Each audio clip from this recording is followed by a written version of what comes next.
Operation spider web की योजना 18 महीने की तैयारी।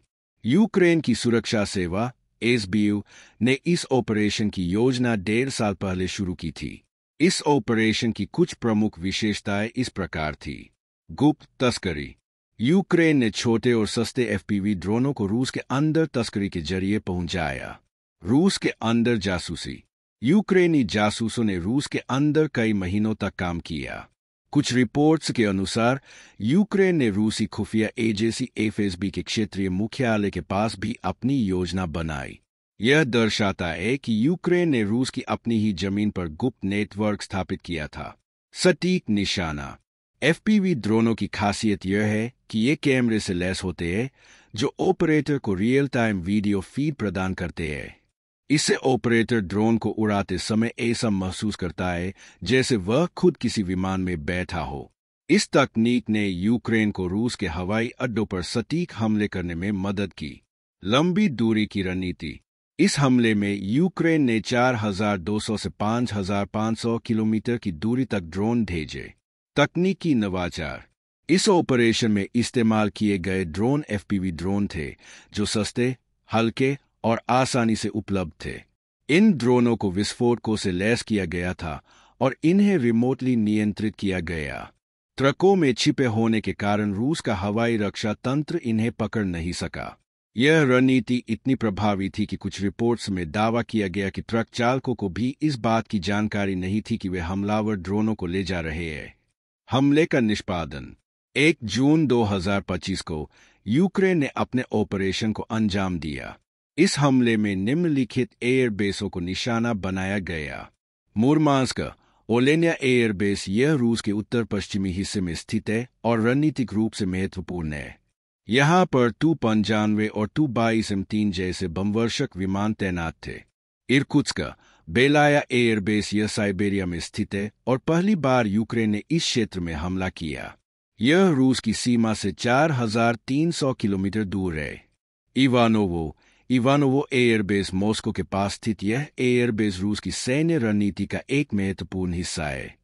Ryazan, Diaghilevo airbase. यह भी मॉस्को के नजदीक है और रूस के रणनीतिक विमानों का घर माना जाता है। अमूर, यूक्रेन का एयरबेस। यह रूस के सुदूर पूर्वी क्षेत्र में चीन की सीमा के पास स्थित है। इसकी दूरी यूक्रेन से 5,500 किलोमीटर है, जो इस हमले को और भी असाधारण बनाता है। हमले की प्रक्रिया।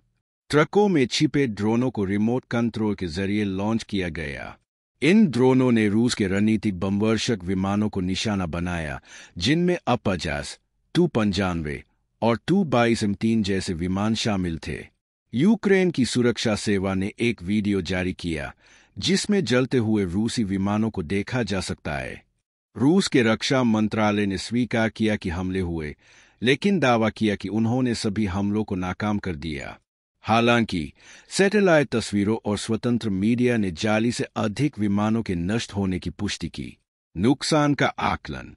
यूक्रेन का दावा है कि इस हमले में रूस के 41 रणनीतिक विमान नष्ट हुए, जिनमें परमाणु हथियार ले जाने की क्षमता वाले विमान भी शामिल थे। कुछ अनुमानों के अनुसार रूस को $2 से $10 बिलियन का नुकसान हुआ। यह रूस की हवाई ताकत का लगभग 34% हिस्सा था, जो यूक्रेन के लिए एक बड़ी रणनीतिक जीत थी। रूस का जवाबी हमला। यूक्रेन के इस हमले के जवाब में रूस ने भी बड़े पैमाने पर ड्रोन हमले किए। रविवार को रूस ने यूक्रेन पर 472 ड्रोनों से हमला किया, जो 2022 में युद्ध शुरू होने के बाद का सबसे बड़ा ड्रोन हमला था। इसके अलावा रूस ने यूक्रेन के कई शहरों पर मिसाइल और बम हमले किए, जिनमें सुमी क्षेत्र में एक यात्री बस पर हमला भी शामिल था, जिसमें 9 लोगों की मौत हो गई। रूस ने दावा किया कि उसने यूक्रेन के ड्रोनों को मार गिराया और हमले में शामिल कुछ संदिग्धों को गिरफ्तार किया। हालांकि सैटेलाइट तस्वीरों और स्वतंत्र स्रोतों ने रूस के दावों को गलत साबित किया। रूस के हवाई रक्षा तंत्र की नाकामी ने इस हमले को और भी चर्चा का विषय बना दिया। तकनीकी पहलू और ड्रोन युद्ध की नई दिशा। एफपीवी ड्रोनों की ताकत। First person view FPV drone आधुनिक युद्ध में एक गेम चेंजर साबित हुए हैं। इनकी कुछ खास विशेषताएं इस प्रकार है। कम लागत। एक एफपीवी ड्रोन की कीमत $500 से $600 है। रियल टाइम निगरानी FPV ड्रोन कैमरे से लैस होते हैं जो ऑपरेटर को लाइव फीड प्रदान करते हैं। इससे सटीक निशाना लगाना संभव होता है। जैमिंग से सुरक्षा पारंपरिक ड्रोनों को रेडियो सिग्नल जैमर से रोका जा सकता है, लेकिन FPV ड्रोन फाइबर ऑप्टिक या अन्य वैकल्पिक तकनीकों का उपयोग करते हैं जो जैमिंग को बेअसर करते हैं। लचीलापन ये ड्रोन छोटे, हल्के और आसानी से तैनात किए जा सकते हैं, जिससे गुप्त हमले संभव हो पाते हैं। भविष्य के युद्धों पर प्रभाव ऑपरेशन स्पाइडर वेब ने यह साबित कर दिया कि ड्रोन युद्ध अब भविष्य की लड़ाइयों का केंद्र बिंदु होगा। कुछ विशेषज्ञों का मानना है कि इस हमले ने निम्नलिखित रुझानों को उजागर किया। अनमैन ड्रोनों का विकास दुनिया भर के देश अब अपने ड्रोन प्रोग्राम को तेज करेंगे। भारत जैसे देश जिन्होंने ऑपरेशन सिंदूर में ड्रोनों का उपयोग किया था, अब स्वदेशी ड्रोन विकास पर और ध्यान देंगे।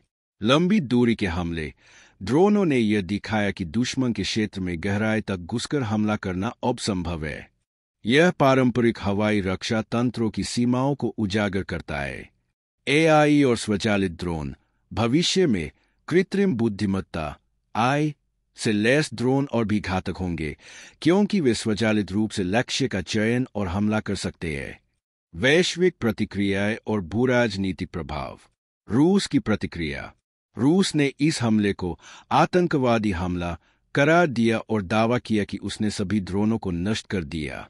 रूसी राष्ट्रपति व्लादिमीर पुतिन ने कहा कि अगर यूक्रेन को पश्चिमी देशों से लंबी दूरी के हथियार मिलते रहे तो रूस इसका उचित जवाब देगा। यूक्रेन की स्थिति यूक्रेनी राष्ट्रपति वोलोदिमीर जेलेंस्की ने इस हमले को शानदार और सबसे लंबी दूरी का हमला बताया। उन्होंने कहा कि यह यूक्रेन की स्वतंत्र उपलब्धि है और यह रूस की सैन्य ताकत को कमजोर करने का एक महत्वपूर्ण कदम है। पश्चिमी देशों की प्रतिक्रिया अमेरिका और यूरोपीय देशों ने इस हमले पर आधिकारिक तौर पर कोई टिप्पणी नहीं की, लेकिन कुछ रिपोर्ट्स में दावा किया गया कि अमेरिका को इस ऑपरेशन की जानकारी थी। यह सवाल उठता है कि क्या पश्चिमी देशों ने यूक्रेन को तकनीकी या खुफिया सहायता प्रदान की थी। वैश्विक सैन्य विशेषज्ञों की राय सैन्य विशेषज्ञों ने इस हमले को आधुनिक युद्ध की दिशा में एक महत्वपूर्ण मोड़ माना है। कुछ विशेषज्ञों ने इसे रूसी पर्ल हार्बर करार दिया, क्योंकि यह रणनीतिक रूप से रूस के लिए एक बड़ा झटका था। यह हमला अन्य देशों के लिए भी एक सबक है कि छोटे और सस्ते हथियार भी शक्तिशाली सेनाओं को नुकसान पहुंचा सकते हैं। भारत के लिए सबक यूक्रेन के इस हमले से भारत जैसे देशों के लिए कई महत्वपूर्ण सबक है। ड्रोन तकनीक में निवेश भारत ने ऑपरेशन सिंदूर में ड्रोनों का उपयोग किया था, लेकिन अब स्वदेशी ड्रोन विकास को और तेज करने की जरूरत है।